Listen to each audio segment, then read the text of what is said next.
Hello friends, इंस्पायरो में आपका स्वागत है। दोस्तों, आपको जानकारी हो गई है कि CGPET और CGPPHT का ऑफिशियल नोटिफिकेशन निकल गया है और इसके ऑनलाइन एप्लीकेशन भी शुरू हो चुके हैं। तो इस वीडियो में आज मैं आपको बताने जा रहा हूं कि आप ऑनलाइन एप्लीकेशन कैसे फिलअप कर सकते हैं, कैसे ऑनलाइन पेमेंट होगा, और सारी प्रक्रियाओं को मैं एक one by one, step by step, बहुत ही आसान तरीके से आपको समझाने जा रहा हूँ। एक इम्पॉर्टेंट रिकमेंडेशन ये है कि अगर आप अपना ऑनलाइन एप्लीकेशन फिल करने जा रहे हैं तो आप लैपटॉप या फिर डेस्कटॉप के माध्यम से अपना एप्लीकेशन फिल करिए, जिससे कि आपको आसानी होगा। मोबाइल से भी आप कर सकते हैं, लेकिन मोबाइल में कभी कभी क्या होता है कि वो व्यू के कारण टेक्निकल प्रॉब्लम आ जाता है, तो कई स्टूडेंट्स के पेमेंट कट जाते हैं लेकिन एप्लीकेशन कंप्लीट नहीं होता है। ऐसे कुछ इशू आपको फेस करने पड़ जाते हैं।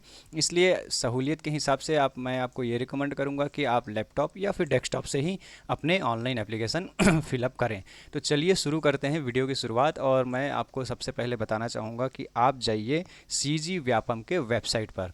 तो CG व्यापम का वेबसाइट है वो है cgvyapam.cgstate.gov.in। इस वेबसाइट पे आपको जाना है। इस वेबसाइट पे जैसे ही आप पहुंचते हैं, ये CG व्यापम का वेबसाइट है। यहाँ थोड़ा सा नीचे पे आप देखेंगे कि ये नोटिस बोर्ड वाला सेक्शन बना हुआ है। तो इस नोटिस बोर्ड वाले में आपको यहाँ पर जाना है ऑनलाइन एप्लीकेशन पे। तो ये ऑनलाइन एप्लीकेशन पे आपको क्लिक कर देना है। ऑनलाइन एप्लीकेशन पे जैसे ही आप क्लिक करेंगे, ये क्लिक कर दिया हमने ऑनलाइन एप्लीकेशन पे। ऑनलाइन एप्लीकेशन पे जैसे ही हम क्लिक करेंगे तो यहाँ पर हमें प्री BE BTech या BE BTech agriculture dairy technology, ये एक नोटिफिकेशन हमको डी फार्मेसी बी फार्मेसी जैसे यहाँ पर दिखेगा हमको, जैसे है ना। तो ये PET PPHT 2021 का हमको ऑप्शन दिखना चालू हो जाएगा। तो यहाँ पर आपको क्लिक कर देना है। तो जैसे ही यहाँ आप क्लिक करते हैं, एक नया पेज आपके सामने आता है और ये सारी जानकारियाँ आपको दिखने लग जाती है। Important instruction to fill the form. तो चाहे तो आप इसको पढ़ सकते हैं, वैसे उसकी ज़रूरत भी नहीं, क्योंकि वो सारी बातें हम आपको यहाँ पर इजी तरीके से बता रहे हैं। आपको क्लिक करना है। देखिए, जो 8वां नंबर है ऑनलाइन एप्लीकेशन फॉर्म, बोल्ड में है, इसको आपको क्लिक कर देना है। तो ये जैसे ही आप क्लिक करते हैं, एक नया पेज ओपन होता है। इस नए पेज पे कुछ इंस्ट्रक्शंस आप लोगों के लिए दिए गए हैं कि यहाँ पर ये लिखाया गया है कि जाति प्रमाण पत्र, जन्म प्रमाण पत्र और स्थानीय निवासी संबंधी प्रमाण पत्र अभी आपको फॉर्म फिलअप करते समय नहीं लिया जा रहा है। ठीक है, अभी आपको फॉर्म फिलअप करते समय जाति प्रमाण पत्र, जन्म तिथि का प्रमाण पत्र और स्थानीय निवासी प्रमाण पत्र जमा नहीं करना है। ये कब आपको देना है? जब आपका काउंसलिंग शुरू हो जाएगा। जब आपका काउंसलिंग होगा उस समय आपको अपने इन सारे डॉक्यूमेंट्स को वेरीफाई करवाना है। दूसरा, आपके द्वारा दी गई जो भी जानकारी है उसके लिए व्यापम जो है जवाबदार नहीं होगा। मतलब आपने सही जानकारी दी है या गलत जानकारी दी है, उसके लिए व्यापम जवाबदार नहीं है। उसका पूरा दायित्व जो है, उत्तरदायित्व आपका ही होगा। ऑनलाइन आवेदन में त्रुटि सुधार के लिए आपको 3 दिन का समय दिया जा रहा है। जब ऑनलाइन एप्लीकेशन आपका पूरा हो जाएगा और आपको ऐसा लगता है कि कहीं कुछ आपने गलती की है, तो वो सुधारने के लिए आपको 3 दिन का एडिशनल टाइम भी दिया जा रहा है। परीक्षा के समय OMR सीट पर जो भी आप गलती करते हैं उसको सुधारने के लिए आपको कोई भी सुविधा नहीं दी जाएगी, ये इस ऑप्शन में बताया जा रहा है। ठीक है, तो जो परीक्षा के दिन OMR सीट में आप जो भी फिलअप करेंगे उसको सही तरीके से फिलअप करना। उसके बाद आवेदन पत्र को सक्सेसफुली सबमिट करने के बाद उसका आखिरी में एक पूरा फॉर्म दिखेगा, उसको आप प्रिंट करके अपने पास रख लीजिए, ताकि आप भविष्य में जो भी पत्राचार या करस्पॉन्डेंस हो उसके माध्यम से आप कर सकते हैं। चलिए, अब आते हैं हमारे फॉर्म के फर्स्ट फेज पर। यहाँ पर आपको सेलेक्ट करना है कि आप किस परीक्षा के लिए फॉर्म भरना चाह रहे हैं। आप PET के लिए भरना चाह रहे हैं, PPHT के लिए भरना चाह रहे हैं, या फिर दोनों के लिए भरना चाह रहे हैं। PET जो है आपके इंजीनियरिंग के लिए हो रहा है, एग्रीकल्चर टेक्नोलॉजी के लिए हो रहा है, डेयरी टेक्नोलॉजी के हो रहा है, और डिप्लोमा इन डेयरी टेक्नोलॉजी के लिए हो रहा है। तो इसके लिए उतना हो रहा है। तो आप PET के लिए, PPHT के लिए, या PPHT या PET दोनों के लिए आप कर रहे हैं, यहाँ से आपको सेलेक्ट कर लेना है। तो यहाँ पर से जैसे ही आप सेलेक्ट करेंगे, देखिए अभी नीचे में फॉर्म नहीं है, आप जैसे ही कोई भी ऑप्शन कर देते, जैसे हम PET का सेलेक्ट कर लेते हैं, ये कर लेने के बाद नीचे में आपके ऑप्शन आ जाएगा। अब ये आपके पास ऑप्शन आ चुका है। अब एक एक करके पूरा ऑप्शन को हम फिलअप करते हैं। तो सबसे पहले आता है वो है आपको अपना फ़ोटो अपलोड करना है। आपका फ़ोटो जो है वो 5 बाई 5 सेंटीमीटर का होना चाहिए। ठीक है, मतलब 5 सेंटीमीटर चौड़ाई और 5 सेंटीमीटर इसकी ऊंचाई होनी चाहिए। और उसका जो साइज़ है, इमेज का जो साइज़ है, वो मिनिमम 40 किलोबाइट का होना चाहिए और मैक्सिमम 60 किलोबाइट का होना चाहिए। मतलब 40 किलोबाइट से ना नीचे होना चाहिए ना 60 किलोबाइट से ऊपर होना चाहिए, इसके बीच ही उसका साइज़ होना चाहिए। साथ ही साथ जो फ़ोटो का जो फॉर्मेट है वो जेपीईजी या जेपीजी होना चाहिए, डॉट जेपीईजी या डॉट जेपीजी उसका एक्सटेंशन होना चाहिए। तो यहाँ आपको फ़ोटो का हो गया। उसी तरीके से जो आपका सिग्नेचर है, आपको क्या करना है, एक सादे कागज़ में अपना साइन करना है, सिग्नेचर करना है, हस्ताक्षर करना है, और उसको या तो फ़ोटो खींच लीजिए मोबाइल से या फिर स्कैन कर लीजिए। और स्कैन कर लेने के बाद उसको काट छाट करना है, मतलब क्रॉप करके आपको उसका भी साइज़ 20 किलोबाइट से 40 किलोबाइट के बीच उसको रखना है। ध्यान से इसको करना, 20 किलोबाइट से 40 किलोबाइट के बीच ही होना चाहिए, उसके नीचे या ऊपर वो नहीं लेगा फ़ोटो को। तो ये मैंने फ़ोटो के बारे में आपको बता दिया है। चलिए अब फ़ोटो अपलोड करते हैं। तो जैसे पहला फ़ोटो हम अपलोड करना चाह रहे हैं तो हम पहुंच गए यहाँ, और मैं अपने फ़ोटो को सेलेक्ट कर लेता हूँ। मैं यहाँ पर दोस्तों डमी फ़ोटो सेलेक्ट कर रहा हूँ। आप लोगों को अपना ओरिजिनल फ़ोटो अपलोड करना है। ये मैंने सेलेक्ट कर लिया है। मेरे यहाँ पर जो फाइल का नाम यहाँ पर देखिए दिखने लग गया है। उसके बाद यहाँ पर हम क्लिक कर देंगे अपलोड फ़ोटो पर, हमको क्लिक कर देना है। तो अपलोड फ़ोटो पे जैसे ही क्लिक करेंगे हमारे पास ये ऑप्शन आ जाता है कि have you cropped the photograph as per Vyapam guideline. मतलब क्या आपने अपने फ़ोटोग्राफ को व्यापम के गाइडलाइन के हिसाब से काट छाँट कर लिया है। तो अगर आपने कर लिया है तो यस पे क्लिक करिए, और नहीं किया है तो नो पे क्लिक करिए, और क्रॉप करने के बाद फिर से अपलोड करिए। तो हमने कर लिया है, इसलिए हम इसको क्लिक करते हैं यस पे। तो देखिए जैसे ही मैंने यस पे क्लिक किया है मेरा फ़ोटो यहाँ अपलोड हो गया है। उसी तरह से मुझे अब अपना सिग्नेचर भी अपलोड करना है। तो ये मैंने सिग्नेचर सेलेक्ट कर लिया है और अपलोड पे क्लिक कर दिया है। अपलोड पे क्लिक कर लेने के बाद फिर से वही ऑप्शन, तो मैं उसको फिर से यस कर दूंगा। तो ये यस कर लेने के बाद यहाँ पर मेरा फ़ोटो आ गया, यहाँ पर मेरा सिग्नेचर आ गया है। अब उसके बाद वन बाय वन हम सारे आगे का इन्फॉर्मेशन फिलअप करते हैं। कैंडिडेट नेम, ठीक है, एज़ पर 10th मार्कशीट, आपके 10वीं के मार्कशीट में जो आपका नाम है वही नाम आपको सेम स्पेलिंग होना चाहिए, यहाँ पर आपको फिलअप करना है। तो ये मैं डाल देता हूँ रंजीत सिंह, ठीक है। मेरे फादर्स का नाम, मतलब जो आपके पिताजी का नाम है आपको वो डाल देना है। मदर का नाम होगा आपको वो यहाँ डाल देना है ठीक है। उसके बाद आपका डेट ऑफ बर्थ आ जाता है। डेट ऑफ बर्थ जो भी आपका डेट ऑफ बर्थ है आप यहाँ से चुन लीजिए उसको, ठीक। ये आपका डेट ऑफ बर्थ हो गया। उसके बाद आपको जेंडर सेलेक्ट करना है, ठीक। ये जेंडर सेलेक्ट करना है, यहाँ से आपको जेंडर सेलेक्ट हो गया। अब आपका डोमिसाइल, मतलब आर यू सी जी डोमिसाइल, मतलब क्या आप छत्तीसगढ़ के निवासी हैं। तो अगर आप हैं तो हाँ, नहीं हैं तो ना कर दीजिए, तो हम हैं, ठीक है। उसके बाद हमको सेलेक्ट कैटेगरी, मतलब आपका कास्ट जो है वो सेलेक्ट करना है। तो कास्ट सेलेक्ट करने के लिए जनरल हैं, एससी हैं, एसटी हैं कि ओबीसी हैं, आपको यहाँ से वो चीज़ों को सेलेक्ट कर लेना है। तो हम जैसे जनरल पे हैं तो जनरल सेलेक्ट कर लेते हैं। उसके बाद आ जाता है आपका क्लास, मतलब कि आप किस क्लास से बिलोंग करते हैं। फ्रीडम फाइटर हैं, मतलब स्वतंत्रता संग्राम सेनानी हैं, या सैनिक वर्ग से आप आते हैं। तो जो भी है आप यहाँ से उसको सेलेक्ट कर लीजिए। तो अगर आप अन्य वर्ग से हैं तो आप अन्य वर्ग को सेलेक्ट कर लीजिए।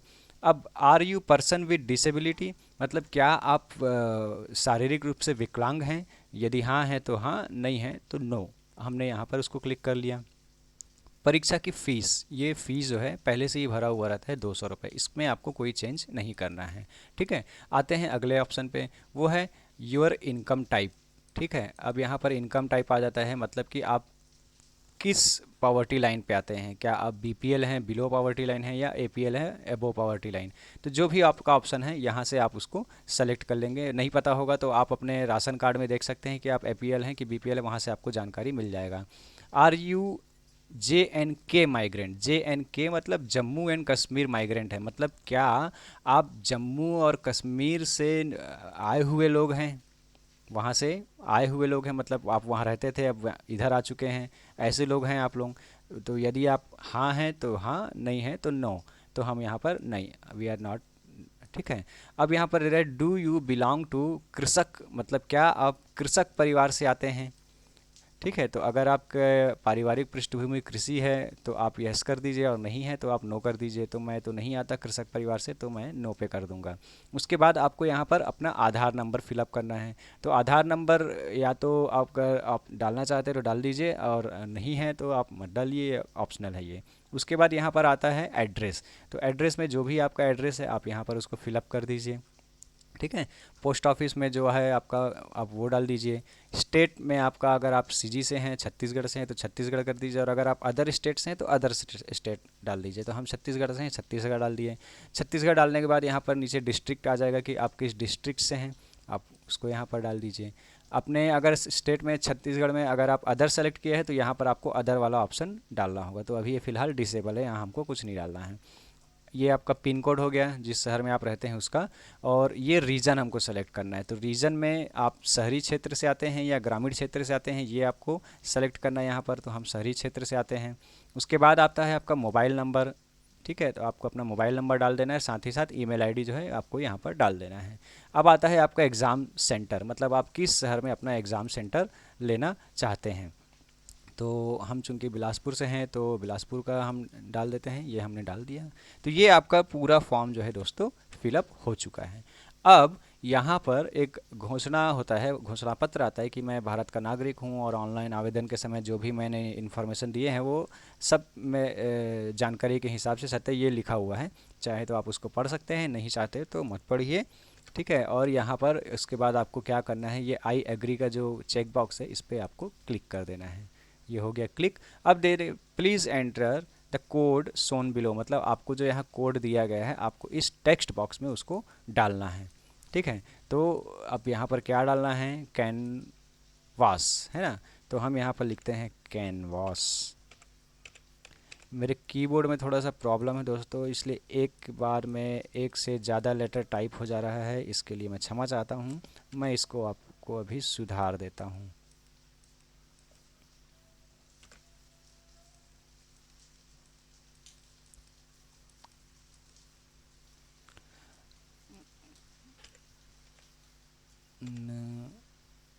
वास, ये आ गया,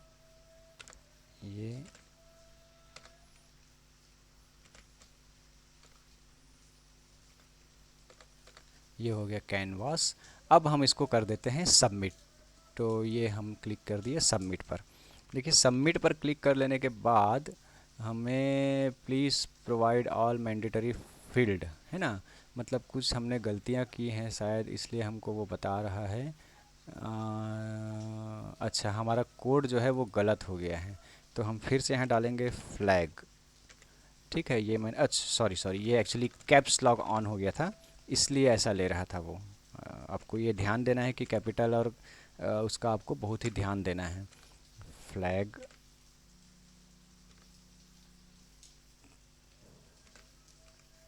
ठीक, ये फ्लैग, ये गया। अब देखिए कृपया ध्यान दें, एक बार उपलब्ध कराई गई जानकारी बाद में संशोधित नहीं की जा सकती। आपको उसके लिए फिर से, मतलब अभी आपने अब जो भी इन्फॉर्मेशन दिया है उसको बाद में आप संशोधित या एडिट नहीं कर सकते हैं।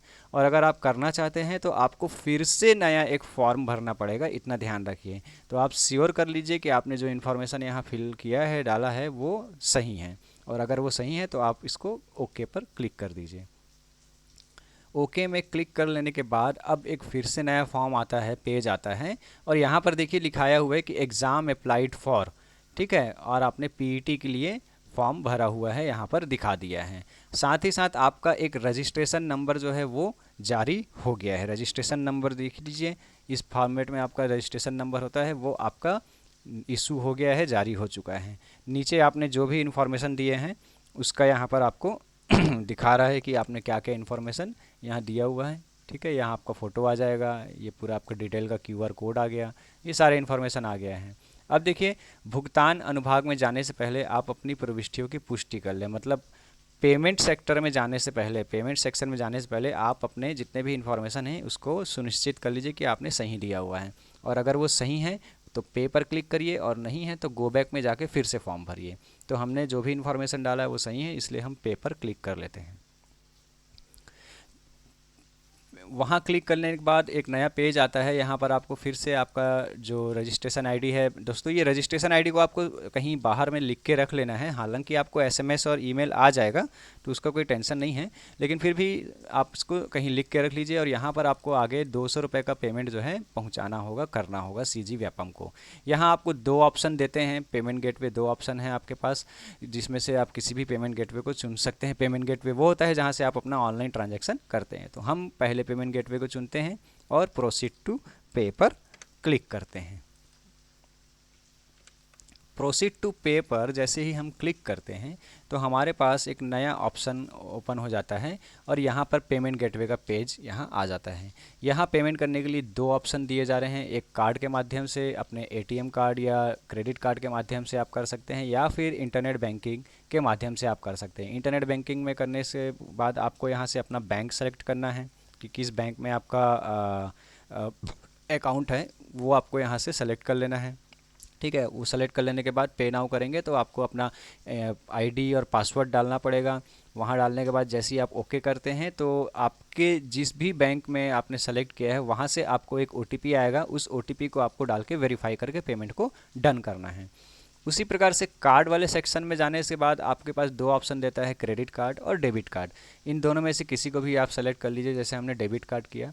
उसके बाद आपको कार्ड का जो ऑप्शन है वो सेलेक्ट करना है कि किस प्रकार का कार्ड है, या क्या वो वीज़ा कार्ड है या वो मास्टर कार्ड है या एसबीआई मैस्ट्रो है, जो भी कार्ड है या रुपए कार्ड है। तो ये आपको कैसे पता चलेगा, आप अपने कार्ड को जब निकालेंगे तो उसमें आपको दिख जाएगा, वहाँ वीज़ा लिखाया होगा या फिर मास्टर कार्ड लिखाया होगा या फिर रुपए कार्ड लिखाया होगा। तो जो भी कार्ड लिखाया होगा आप उसको सेलेक्ट कर लीजिए। सेलेक्ट कर लेने के बाद आपके पास ये ऑप्शन आएगा कार्ड नंबर डालने का। तो कार्ड नंबर आपके कार्ड के ऊपर में 16 डिजिट का एक नंबर होगा, आपको उसको इस जगह पे एंट्री करना है। कार्ड होल्डर का नेम, कार्ड में जिसका भी नाम होगा उसको इस जगह पे एंट्री करना है। एक्सपायरी डेट जो है कार्ड में ही देखिएगा, वैलिडिटी उसका एक लिखाया रहता है, वैलिड अप टू ऐसा करके लिखाया रहता है, तो वहाँ जो मंथ और ईयर है आपको यहाँ पर एंटर कर देना है।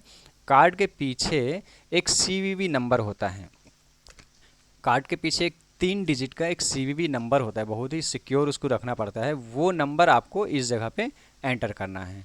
तो जैसे ही ये सारे इन्फॉर्मेशन डाल देने के बाद आप पे नाउ पे क्लिक करते हैं तो फिर से वही जिस भी बैंक का आपका एटीएम कार्ड या डेबिट कार्ड होगा, उस बैंक से आपको एक ओटीपी आपके मोबाइल पे आएगा, जो रजिस्टर्ड नंबर है उस पर एक ओटीपी आएगा। उस ओटीपी को डालकर आप पेमेंट को कंफर्म करेंगे। कंफर्म कर लेने के बाद आपका पूरा फॉर्म जो है डन हो जाएगा। तो ये था दोस्तों आपके पीईटी फॉर्म भरने की पूरी प्रक्रिया कि किस प्रकार से आपको फॉर्म फिलअप करना है। ये जो बैंकिंग इन्फॉर्मेशन है आपको बहुत ही सुरक्षित रखना है, कहीं भी आपको ओटीपी अपना शेयर नहीं करना है। इसलिए मैं ये बोल रहा था कि आप अपने ही लैपटॉप या डेस्कटॉप का इस्तेमाल करें या फिर ऐसे जगह आप फॉर्म फिलअप करें जहाँ पर ये पेमेंट प्रक्रिया सुरक्षित हो। अगर आपको इस पूरी प्रक्रिया में कहीं कुछ कन्फ्यूज़न या डाउट हो रहा है या आपके कोई प्रश्न हैं, आप हमें तुरंत कमेंट कर लीजिए, आप हमसे पूछ लीजिए, हम आपका परेशानी को, आपके क्वेरीज़ को ज़रूर सॉल्व करेंगे। दोस्तों वीडियो को यहाँ तक के देखने के लिए बहुत बहुत धन्यवाद। चैनल अगर अभी तक आपने हमारा सब्सक्राइब नहीं किया है तो तुरंत सब्सक्राइब कर लीजिए, क्योंकि पीईटी एग्ज़ाम तक ही नहीं, हम आगे भी आप लोगों के लिए बहुत ही यूज़फुल इन्फॉर्मेशन देते रहेंगे। तो हम नहीं चाहते कि आप मिस हो जाएं, तो तुरंत हमारे चैनल को सब्सक्राइब कर लीजिए और इस वीडियो को लाइक और शेयर ज़रूर कर दीजिए। यहाँ तक के देखने के लिए धन्यवाद दोस्तों, आपका दिन शुभ हो। बाय।